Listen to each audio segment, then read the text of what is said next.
Adunay good news alang sa kabataan, senior citizens o mga persons with disabilities sa dakbayan sa Lapu-Lapu karong Pasko.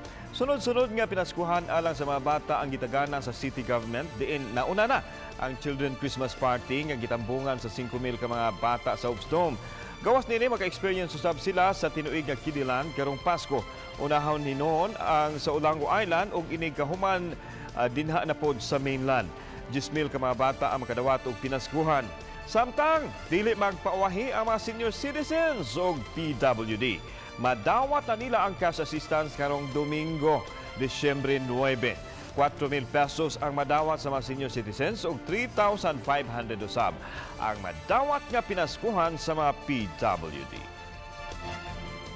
Maglipay-lipay ta, you can have your Christmas out of unsa na kana siyang cash gift nga gihatag